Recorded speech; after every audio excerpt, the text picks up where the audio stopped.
Sobrang layo na yung naabot namin dito mga kamaster.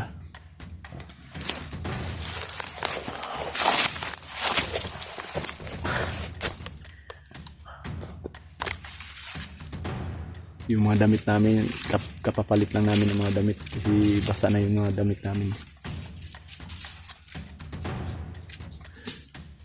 At saka si Tol Eugene nandun sa unahan, naghanap ng pwedeng ulamin. Yung mga dala namin mga dilata tsaka yung mga noodles ubos na lahat. Nandun si Tol Eugene sa unahan, naghanap ng pwedeng maulam.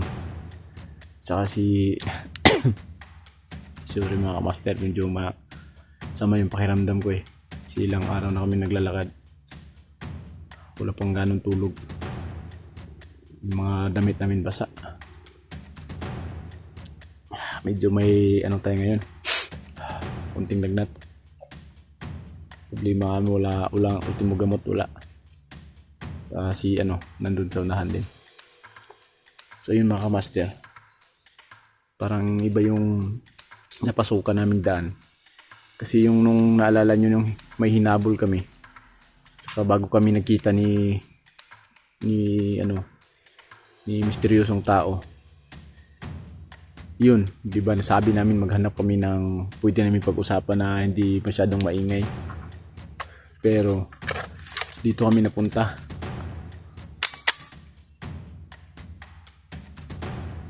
Kaya bro,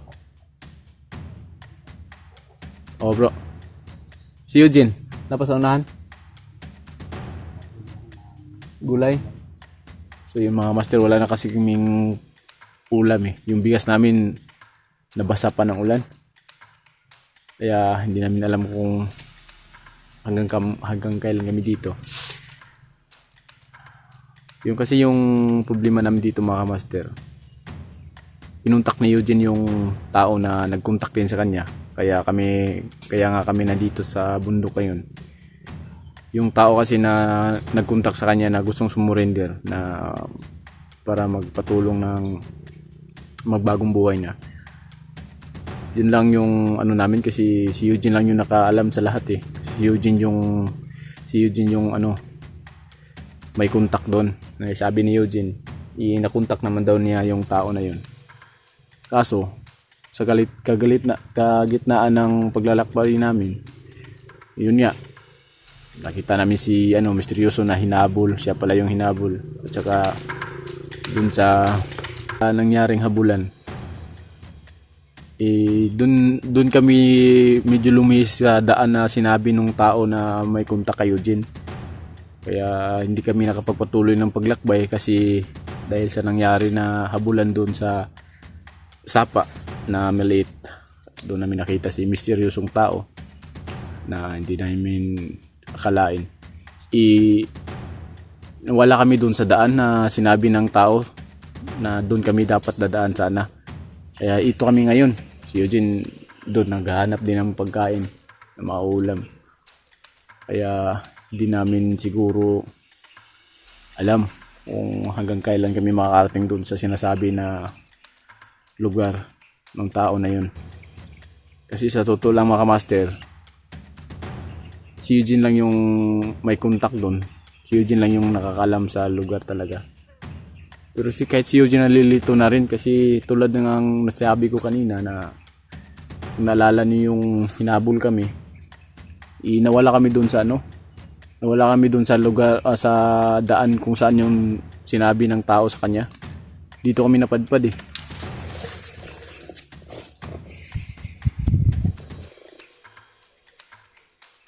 Walang dito, walang parang dead end, walang daan.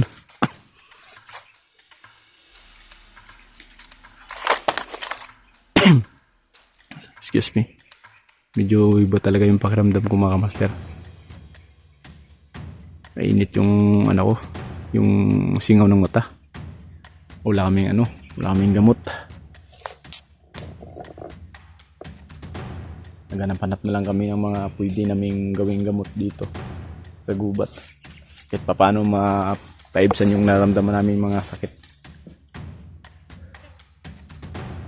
Sana ano ni Eugene yung tao na hinanap namin, makita na niya para makausap namin kung ano talaga yung dahilan at saka ano yung pinag-usapan nila Eugene, para naman kung sa ganun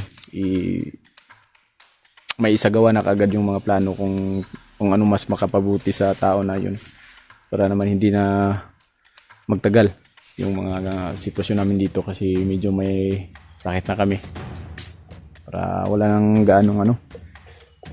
gaanong mahirapan pa sa kailangan makita na namin kagad yun kung talagang totoo yun, kung talagang hindi yun nagsisinungaling, hindi kami binablockmail ng tao na yun namin. Sana mahanap ni Eugene yung tao na yun para makausap din niya, at saka matanong-tanong rin namin kung bakit si Eugene yung pinili niyang kontakin, at saka bakit siya napunta sa ganung bagay, ganung sitwasyon na kailangan niyang sumurrender. Sana masagot niya yung mga katanungan namin na bakit siya susurrender, ano bang klaseng tao siya, ano bang papel niya doon, bakit napili niya si Eugene na siya kay Eugene siya mag-surrender o humingi ng tulong. Sana lahat ng katanungan namin bago mangyari na sana makita namin at saka matanong namin siya at saka na masagot niya lahat. So yun lang mga master, kailangan na namin mag-ikot-ikot para makahanap ng tanghalian. Kasi medyo wala na talaga kami, kagabi pa kami walang kain eh. Basang-basa pa yung mga damit namin sa ulan. At sana makakita kami ng kahit kubo lang, kahit kunting kubo, basta may tao na pwede nang paghingi ng tubig o pwede naming mahingi ng pagkain.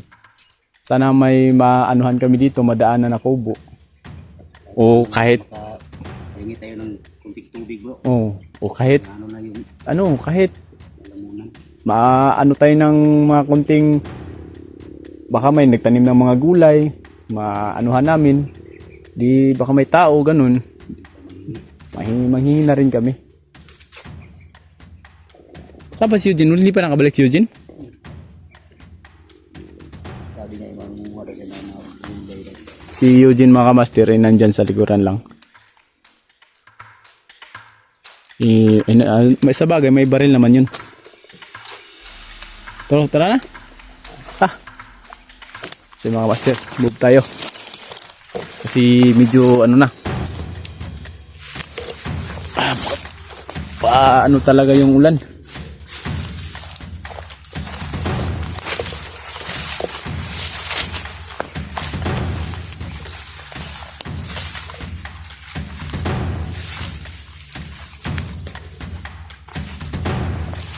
Sana may makita tayong dito ngayon, kahit maliit na kubo, basta may tao lang, mahingi natin ng pagkain o kahit kunting tulong.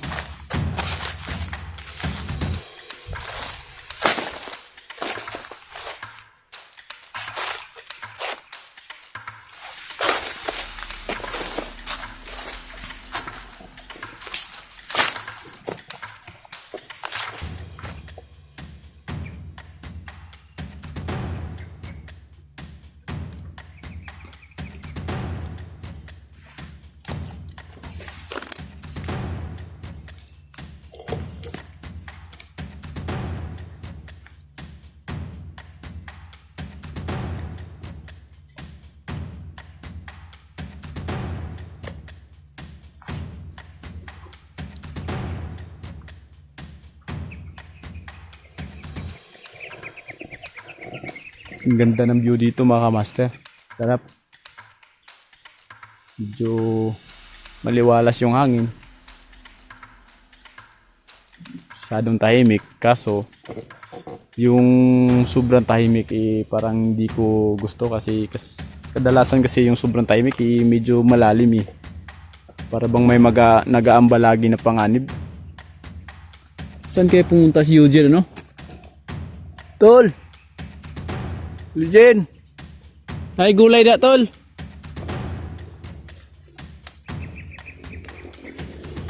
So yun mga kamaster, umulan na.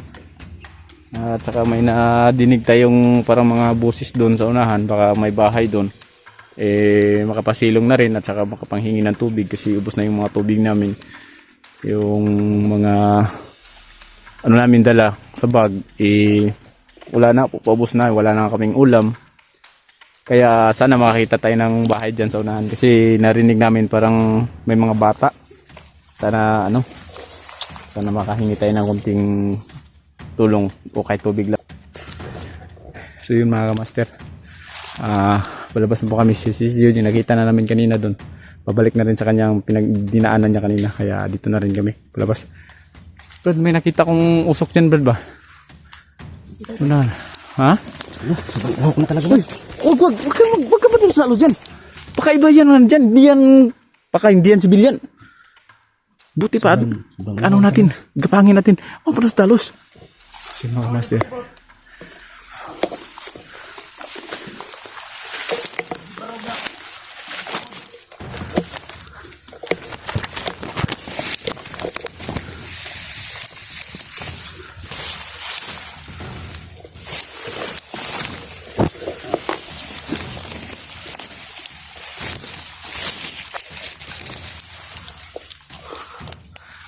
Sobrang hirap yung dinaanan natin, mas mga kamaster. Aray ko.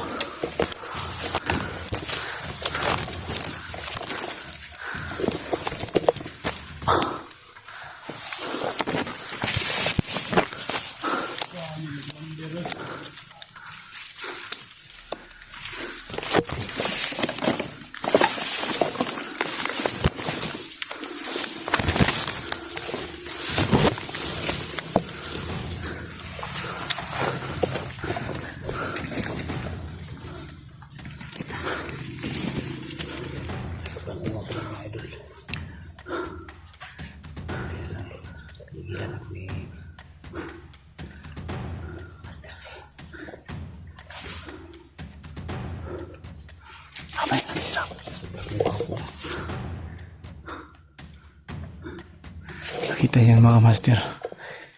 Grabe. Walang daanan dito. Bakit dito tayo pumunta? God damn it.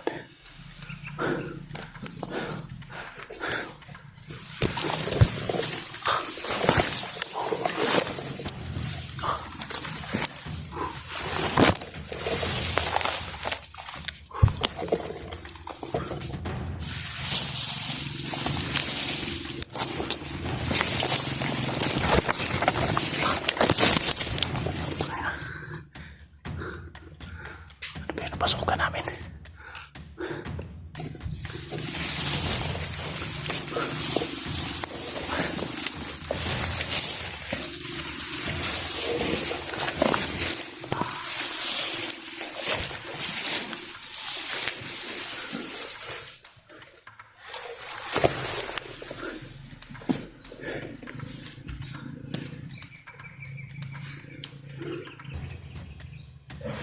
Parang iba yung kutob mo dito. Kita ang karuda-duda sila dito. Putay na. Mga kalaban pala to.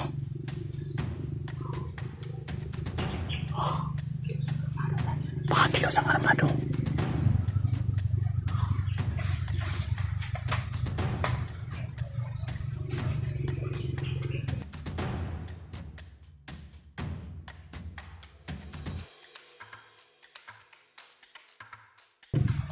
Ayun. Ang dami pala nila. Ayun pa yung isa. Sa malayo. Ayun pa yung isa. Andun pa yung iba. Yung iba mga kasama niya nandun pa sa iba. Sa malayo pa rin.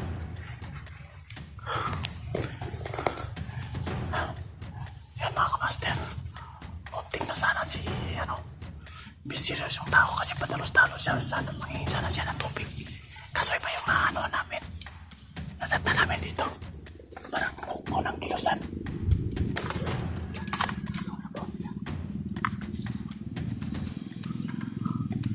So yun mga master.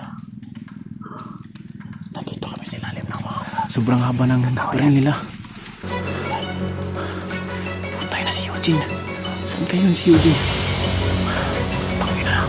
Sana si